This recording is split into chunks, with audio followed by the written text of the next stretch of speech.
Good evening and welcome to The Right Side, the show where we talk about today's news, views, trends, and opinions from an admittedly conservative perspective. I'm your host, Chris Pareja, and this evening we're joined by Jim Garaghty, author, also a contributor to National Review Online, and we're glad to have him on the show. Jim, thanks for joining us. Chris, great to be here. So, I let it slip. You're with the National Review Online. Tell us a little bit about your background, how you got involved in journalism, and kind of how things are trending. Sure. Well, I had grown up in high school wanting to be a political cartoonist, very much shaped by the twisted mind of Gary Larson and The Far Side, or Berkeley Breathed and Bloom County, and just kind of even a little bit of Gary Trudeau. At that point, I was raised in a house of Republicans, but still just found things in politics funny. Dana Carvey impersonating George H.W. Bush and things like that. And kind of just being interested in politics, kind of just finding it funny and strange and wanting to know more about it so that I could get the jokes, right? I mean, it's not just a guy doing silly things, it's a guy saying things that if you know what they're making fun of and the policies and statements about these political figures, it's just funnier. It is hard to find things funny in politics, so kudos to you for trying. Yeah, well, you know. And so I interested in that, and then I had found out the rather brutal, hard truth that you have a much better chance, I'm not making these figures up, of being struck by lightning than making a living as a political cartoonist in the United States. More people get struck by lightning. That you may have heard that they used to have these things called newspapers. I realize we're in Silicon Valley, the home of the internet and all these things. Paper-based computer tablets. They used to take pulp of a tree and smash it together and stuff like that. We at National Review actually have this, we held this alchemaic formula and still print out what they call it National Review on Dead Tree. You can find it at these institutions called newsstands or subscriptions, in which, remember what they had before Amazon's drone program, in which they would drop things at your house? There was a man called the mailman who would actually drop it, provide it to you through a subscription. Was he with the NSA? He was not. No credibility, yes. then, I'm sorry. Yeah, so. No, but so I kind of knew that I wanted to be involved something in writing, and just the kind of those first early experiences of writing for a college newspaper and seeing people the next day reacting to stuff that I had written. It was kind of one of the few experiences I've had with real community journalism. It was in Washington, D.C. I eventually said, okay, this is what I want to do. Writing about these things, telling people things I didn't know before. That, at its very best, is kind of that noble calling worth of journalism, which is almost as outdated as the idea of print and the mailman and all these other things that are, Next, you're going to start using words like objectivity or something. Back in my day, let me tell you, yes. We weren't allowed to have opinions openly. Well, the other thing, I read National Review and Weekly Standard and occasionally the American Spectator and these other conservative magazines, and I liked them. And you were how old at that time? This is, college, post-college. This is the mid to late Clinton years. Okay. So the dot-com boom is going on.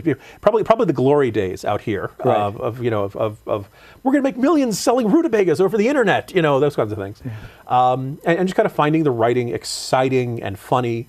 I know it'll strike you as you said that there's nothing funny in politics. You may remember President Clinton. He had a little bit of a scandal. Wee bit of an interaction with somebody he shouldn't have, which just kind of was this natural, bountiful source of sometimes very very sharp, angry writing of if you, Mr. President, if you really wanted that, you didn't have to run for president. You could score chicks in lots of other ways. You don't need to become leader of the free world. Probably would be a really good way to meet chicks, though. Well, but there's no desk of that caliber there you go. Yes, in these other environments. He'd always have that fantasy, and this is exactly where you thought this interview was going to go. That sense that, so it just kind of seemed like this is where I wanted to be. And I started, sending out resumes, and it may shock you, but you can't just walk in the door and start writing for these institutions. It turns out there's a lot more people who want to write for them than they have slots to actually hire people and pay. So I worked for mainstream journalism institutions like Congressional Quarterly, a couple of long defunct .coms, policy.com, intellectualcapital.com, and speakout.com. Stunningly didn't make money. I know it's a shock, particularly people in your viewing area, that a .com could not make money, but apparently you need to sell something to create a good or service that people will pay for. Really? And yeah. Did you actually go the extra step of writing the business plan on more than a napkin? Because that could have been overachievement and... I'm talent. I don't bother with such things. Actually, I was content then. Oh, okay. Which I guess it should, I guess in the sense that you're content to have a job at that stage, as you can see the handwriting on the wall.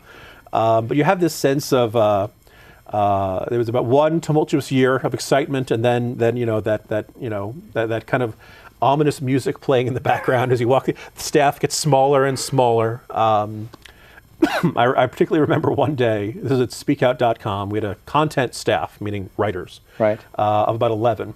And we'd heard the bad news. The things YourOut.com was going to be taking over. There you go. Yeah. It was a year when the Pets.com puppet was resorted to cannibalism. There were signs all around of there was a website called, I'm just going to paraphrase, Bad Worded Company. Yes. Which you could get the updates on the latest companies going, and you check in every day. What are they saying about ours? Is there any word about us? I visited that site regularly. There you go. Yeah. Happy memories, I'm sure. Yes. So they went from a staff of 11 to a writing staff of 4, meaning 7 people had lost their jobs.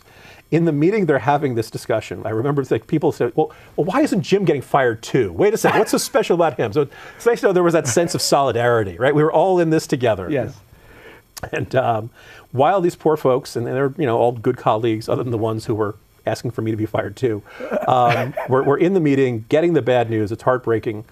The tech staff came and started taking the office supplies from their desk while they were getting that meeting, and it was this fantastic, vivid illustration of the tooth and claw, dog eat dog, eat pets.com little puppet world that the .coms were in right then. Yeah. And probably an indicator of what things are going to be. So shockingly enough, only a few months later, they eliminated the rest of the staff. And then I went to work for a wire service called States News Service. It's no longer around. You may notice a pattern in my career of, hi, I'm the angel of death. Yeah, I'm Jim. National Review Online, it's June now. It's doing fantastic. I've been there 11 years. It's been going astonishingly well. Okay. So we broke the streak. Yeah, and it was a good, useful experience of working for a wire service, acting as the Washington bureau for a lot of newspapers that didn't have Washington bureaus, like the Bergen Record. This is the West Coast. If I say the name Bob Torricelli, does it ring any vague bells of ominous corruption and sleaziness, or? Not for me personally, but there might be the. He was a New Jersey senator who basically had a strange habit of wearing really fancy Rolexes that you kind of wondered how he'd afford on a senatorial salary. He had alienated just about every other reporter in Washington on the New Jersey beat, who basically saw him as the joke was he was a Sopranos character, that he just came across as this this stereotype of the corrupt Pole. And since I was new on the job, he'd come and he'd talk about the Save the Fishes in the Ocean Act or something like that. Because you got to feed the fish. Exactly. There's some sort of like calamari joke in there or something. But you get that basically he would talk about it. Every other reporter would say, these allegations of taking inappropriate gifts and stuff like that. I joked that we had a macro on our computer for Torricelli spokeswoman Deborah DeShong vehemently denied the allegations. Once per article, you'd put that in there somewhere for. And I'd be the one person so tell me about the Save the Fishes in the Ocean Act or something. And within like 3 months, I was his favorite reporter because I was the only guy who wasn't saying, so you're a ludicrously corrupt SOB and we're waiting for the indictment. What do you say to such and such? So, so from that, I was able to get, being told you're Bob Torricelli's favorite reporter kind of makes you want to take a shower. It's not the best feeling in the world, but from that, covering stories like that, I remember pitching to National Review Online and wanted to write there for a long time. Now that I work there, people ask me, how do you write for National Review Online? Right. That's a very simple answer. You just have to write the article that we wish we had written and hadn't in just the way we'd like to write it and present it to us. Right. And we'll go, okay, great, there you go. No Welcome, problem. you're in. There you go. Yeah. Very simple bar to clear. Right. And it was probably like the 20th article I'd submitted to them. Right. But it opened the door. And the great thing is that once you've done that, then the door is open. Then every other idea you pitch, it's a much more open. You just have to have a little bit of street cred internally, and then off you go. There you go. So. But one of the things we were talking about before the show is that you actually noticed that we're coming into a time in the political season where you're seeing a trend of we joked of sometimes liberalism being called a mental disorder in certain circles, but we're heading into sophisticated cannibalism time for people right of center. Yeah, so my first gig with National Review full-time was a blog called The Kerry Spot. This was middle of May 2004. The primaries have largely ended on the Democratic side. Bush is an incumbent running for re-election. And to give you a perspective, I'm so old I remember when blogging was new. And so we kept it going in one form or another, but as heading into 2008 and then into 2012, Primary season turned into my least favorite time. Now, I write for National Review, a conservative institution. Most of my readers are conservative, but not exclusively. Most of the time, you write, Obama stinks because of X, Y, and Z. Right. Readers are going to love it. Hillary stinks because of X, Y, and Z. Readers are going to love it. And then you start writing something saying, Marco Rubio is pretty good because of X, Y, and Z. The Rand Paul hands will say, well, no, you're on the take. Rhino, and now we've got, 2008 was really kind of a five-way race between McCain, Romney, Giuliani, Huckabee, and Ringo, I think, was the last. So at some point, now I'm blank on who that guy was.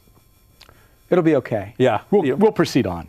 There you go. But if you don't mention their favorite candidate, Duncan Hunter, for example, you're on the take anyway. Right That's now, why you left the other guy off the ballot. We're in California. There's some Duncan Hunter fan out there who's like, "How dare you, Mr. Garaghty, forget to mention the electoral powerhouse? Yes, he didn't win a single delegate, but still, us 3% who voted for him remember." And it brings out everybody's internal frustrations, suspicions. Anything you write suddenly goes through you're secretly biased against my guy. And, do I have preferences in the field? Sure, I'm a human being. I try to be as straightforward about it. Some people will tell you... you don't like all 18 equally? Well, okay, that's the thing. Yeah. We now have a zip code running for president on the Republican side. Yeah. Yes. And... on the one hand, this is good. There's no shortage of interesting things to write about. Right. And actually, one of the things I've kind of tried to do more of this cycle is to actually, what do people not know about these guys that they want to know? Now, a little while ago, the New York Times did a fascinating investigative report on the the speeding tickets of Marco Rubio. And his wife. Because they couldn't find enough on just one. 4 for him since '97. Which, I mean, we're in California. You get 4 when you get your license, just automatically, right? Actually, you can't renew without that. Okay, I was going to say. That's what it is. And maybe out here you don't encounter them. I live in Northern Virginia, a lovely little community called Authenticity Woods. And when I get cut off in traffic, there's like a 50-50 shot. Maryland or Florida. And I used to get angry about this. I used to think, my God, why can't these people drive, And all of a sudden you'd be like, okay, if you grow up in an area where everyone around you is driving like a maniac, maybe you just internalize it. Like maybe you have to do it defensively. You have to drive like a maniac to survive. You don't get to see the good drivers from Florida or Maryland because they've already been run off the road. Right. But so this is all these bunch of easy jokes, but really like 17, moving violations between 2 people in Florida over like 10 years. Really not that much. Right. So that's my exhibit A of bad campaign journalism. Like what, if you like Marco Rubio, you look at that and you're like, this is a crap story. This is this is apparently opposition research shopped by American Bridge, a pro-Obama super PAC. It just comes across as a cheap shot and silly and like the idea. Well, I was going to vote for him, but now I'm not going to because I read about all those speeding tickets. You realize if Marco Rubio becomes president, he gets a motorcade. Right? You never have to worry about Marco Rubio driving anywhere ever again. In fact, this is a strong argument to make him president, make a safer America under Marco Rubio. To get him off the road. Exactly, yes. Yeah, take the wheel away. So what I started trying to do is to look at the earlier chapters of some of these candidates' lives. And Rick Perry was very, very nice to chat with me about his Air Force years and everything from his scariest experience in the cockpit, which, by the way, was when his engine exploded. Which that strikes me as a really scary moment. But he said that was actually the second scariest moment. By the way, it was flying, I believe, a C-130. It was a large, plane with 4 engines. So you have 3 extra. Right. But nonetheless, you look out and there's the propellers flying off and pieces and smoke and all that kind of stuff. What was the first scariest? Apparently, he was flying through a storm in Europe. This is all taking place in the early 70s. And they had an experience, they call it St. Elmo's fire, basically like glowing lightning. Your lightning basically comes up, electricity up through the, you can just kind of see all this kind of stuff, glowing through your instrument pad and stuff like that. And apparently it was a violent thunderstorm. Obviously, Rick Perry lived to tell the tale. It didn't crash or anything like that. But, again, now, maybe this makes you like Perry more, maybe it doesn't. He doesn't tell you much about what would Rick Perry do on taxes. Maybe you feel him talking about his experience as a member of the U.S. Air Force maybe gives him an understanding of some defense issues or what's going through the minds of the men and women in the armed forces in a way that a candidate who hasn't served isn't. It makes me wonder if that helped affect his speech actually during the debates. That could have been a a storage issue. A flashback to the ball lightning or Yeah. something like that. Maybe, yeah. Or that of the back pain medication. But, yeah. But again, it was a lot of people liked it, got shared like a bazillion times on social media because it was telling you something about Rick Perry you didn't know already. Right. And maybe you like him more. Maybe I actually have a very hard time thinking, well, he was a pilot. I dislike him. Boy, I don't like that. But maybe, We don't like Jets in this country, actually. There could be I'm a New York Jets fan, sir. You take that back. So I have had enough suffering in my life so far. So.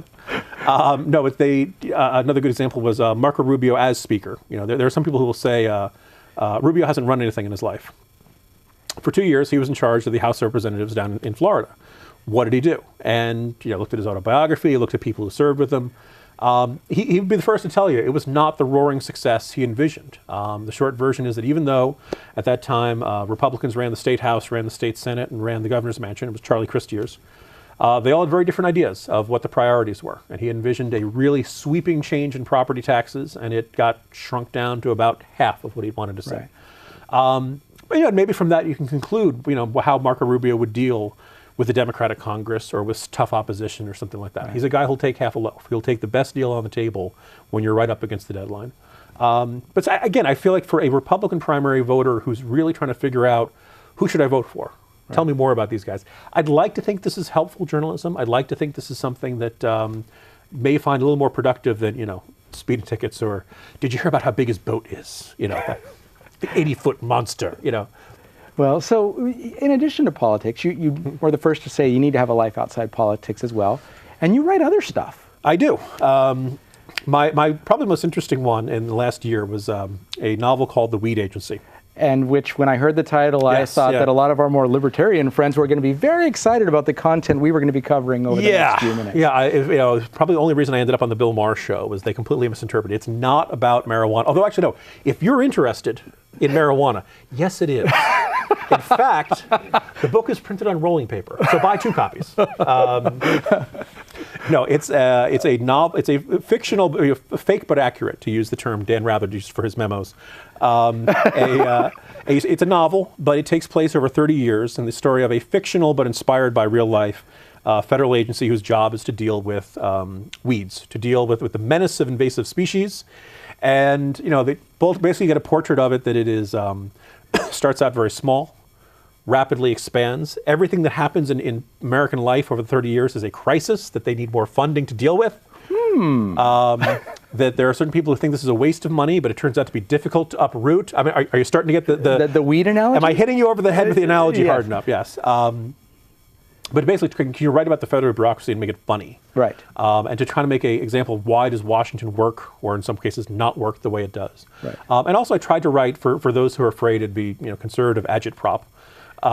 Which there's, it's about 10% conservative agitprop. I tried to write a very human story, about why people go to work for the federal government. And the honest answer is some of the toughest critics of the federal bureaucracy you'll find are people who work for the federal government and who have this, I think, very idealistic, maybe a little naive vision of doing something productive and useful and helping people. Right. They generally enter government wanting to make the world a better place. And then, bit by bit, the system just kind of grinds them down, and kind of the sense of like, well, this is the way we've always done these things, so this is why we're going to do these things forever. And they kind of like, well, they're treating me this way because I'm on the low band on the totem pole. I probably committed like 12 hate crimes with that metaphor, but I'm too low on the ladder. I can't actually change things. But once I get a little higher, then I'll have the power to do it. Right. Okay, not this job, but when I get my next promotion, and bit by bit, and what happens is after a while, you kind of just get to use one of these Star Trek references that my colleague Catherine Jean Lopez would have banned from the corner years ago. You get assimilated into the Borg collective. You actually become part of the system. Eventually, you forget why you came there, because now you're in charge, and you like all the perks, and you like the way things have done, and wait a minute, so kind of like it's not necessarily a cheery, I don't end it with, and here's how we change the federal bureaucracy, folks. Come on, let's get these guys. It's not that. It's kind of a sense of like, in some ways, it's kind of baked in the cake of human nature. Right. But as a result of that, maybe we shouldn't be entrusting federal bureaucracy with like running the healthcare industry or something like that. They don't. The IRS does. Yeah, that's right. Yeah, keeping personal records. Because the IRS is never going to get hacked. Yeah. Or Office of Personnel Management. Those guys are awesome. They're like the Matrix. Yeah. And always, it would never be used for evil. It's always for good. Oh, the IRS. If you can't trust actually, for any IRS agents watching, you are dedicated public servants, and I've always stood up for you, and I've always felt bad the way you're able to. If anyone, this guy Chris, he was before the show, he was talking smack about you the whole time, and I don't know if all those deductions are on the up and up. So,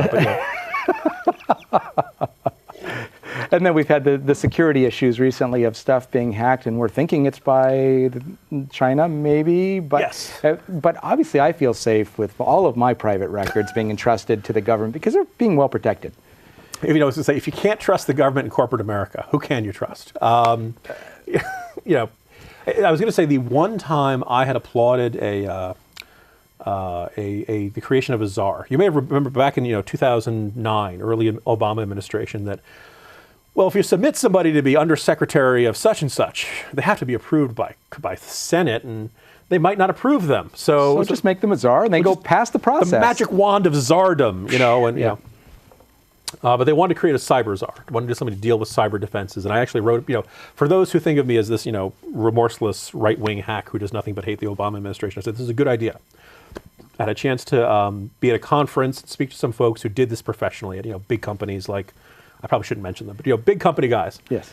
And they're freaked about this. And they think, somebody could try to take down air traffic control. Somebody could try to take down the wood utilities and stuff like that. Right. And the intriguing thing that they had said, and the reason it made sense to have a czar, is that power plants. Well, Department of Energy handles that. DOD has their, cybersecurity folks over here. Obviously, the NSA. There are all these different little portions of the government that have some piece of the puzzle. Right. But there's no one person in a crisis where you say, all right. And I just wanted that one guy in a crisis. I wanted that guy to be played by Harrison Ford. Or whoever or it wouldn't be Keanu, but the idea of that Tracy, get me the best cyber guy you have, and for that guy to be, and if something goes wrong, to turn to that guy and say, okay, what do we do? Because elevators are careening out of buildings or something. And you're like expecting all those agencies to actually talk to one person, which entertains me. Yeah, that's a good point. This is where I have my own bit of naivete about government bureaucracy or something. But, it's a brave new world. I'm sure that as we speak, there's probably some North Korean or Chinese hacker who's going through our files as we speak. So yeah, don't bother coming after the show. We're really too small to eat. But they'll get to us before the IRS does. So, yeah. I don't know. Yeah. So, as these things go through, you're also working on one more book coming up. What's that going to be about? Is it going to be political? Is it going to be? It is not. The good folks at Regnery Publishing, after the Weed Agency came out and did fairly well, it was a Washington Post bestseller for 1 week, but that's okay, that they said, do you have any other ideas? I said, well, here's my next novel idea. Like, no. What nonfiction ideas do you have? And you may have, I'm thinking of this trend of men who are not getting married, dropping out of the workforce, not having kids. They're married, pretty much since the recession of 2008, 2009. Marriage rates dropped, childbearing dropped, and obviously, serious long-term unemployment went up. A lot of it was the numbers are lower. Yeah, I've seen that. Yeah, it's so much better now once you You take all the people off. You take the discouraged workers out of there, yeah. And it just kind of seemed like a very strange phenomenon. And I started talking to young guys, and they basically would say, getting married, having kids, you turn into Ward Cleaver, right? You turn into your life being, ball and chain and all that kind of stuff. Now, you ask a large number of married guys, their wife, their kids, this is what makes life worth living, right? Growing up, there's this perception that adulthood is this miserable, responsible experience. I want to say to every one of these guys, grab them by the lapels and say, no, this is what makes life worth living. And to not have any attachments, that's actually what makes you miserable and depressed. Right, so it'll be a book about real life. In a way, it'll hopefully be a funny portrait of fatherhood and growing up and all the things that make life worth living. That I think a lot of young men walking around and think, that's not for me. I'm gonna be a slacker forever. Well, so we are going to have to cut this part of the segment off, but before we go, tell us a little bit about how people can find about the current book, stay on track for the new book, website? Sure. NationalReview.com is where you can find most of my work. The book from last year is The Weed Agency, available on Amazon and everywhere else, and the new book is going to be called Heavy Lifting, and it should be coming out right before Christmas from fine retailers everywhere. All right, Jim. Well, thanks for joining us. Always enjoy it. And we'll be back after a word from our underwriters, the Conservative Forum. We're going to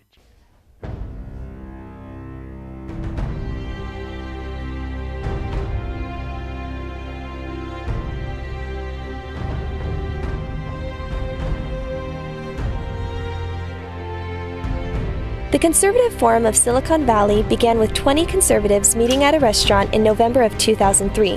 Our mission is to promote the principles of American liberty through education.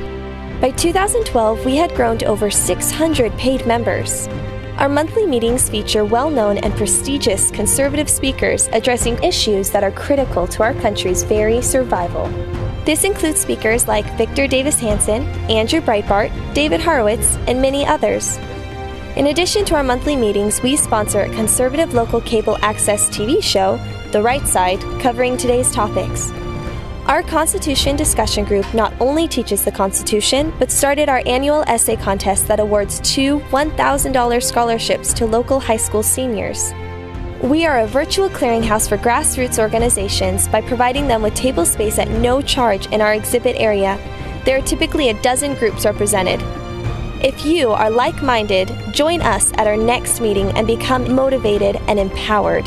Liberty, made in America.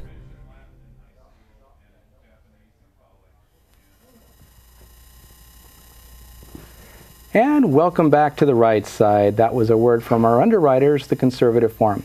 And we thank them immensely for making the show possible for the last 3.5 years. They've kept us on the air. Thank you, folks, for doing that. But what they're really best known for is their speaker series. And one of the reasons we were lucky enough to have Jim on the show this evening is that he will be speaking as the June speaker at the Conservative Forum at 432 Stearland Road right here in Mountain View, about 3 minutes from here. The show starts at 7 p.m. But in August, actually, Geert Wilders will be on, controversial figure nationwide and internationally. He's a Dutch politician and strong advocate of stopping the Islamization of the Netherlands. In November, Kurt Schlichter, Army Colonel, trial lawyer, and national commentator for Fox News, Dennis Miller, Hugh Hewitt, and others will be speaking at the forum. If you'd like more information on the content that will be shared there, you can reach out to theconservativeforum.com and find out more there. And in closing, Jim brought up some very interesting points about the way that journalism has kind of evolved over time. We talked a little bit about the objectivity being lost, but also about how conservative politics tend to be very interesting around this time of the season, where the primaries bring out the best in people that should be, they should be bringing out the best. Actually, what it does is brings out the canines, and they start attacking each other violently. Something that I think that we need to get better about. You can combat one another in a way that's fair and won't leave permanent damage. That's actually better for the conservative side of things, but also for the country as a whole, to get things back on the track of moving forward. But you can learn more about him and his work at the National Review online, or his books such as The Weed Agency and others that he has coming by tracking him down there. So thanks for joining us this evening. I've been your host, Chris Pareja. I look forward to seeing you in person or on the show sometime soon. But if you just can't wait, reach out to us at therightsidetv@gmail.com, and we'll try to answer your questions there. Thanks again for joining us. I hate my brain.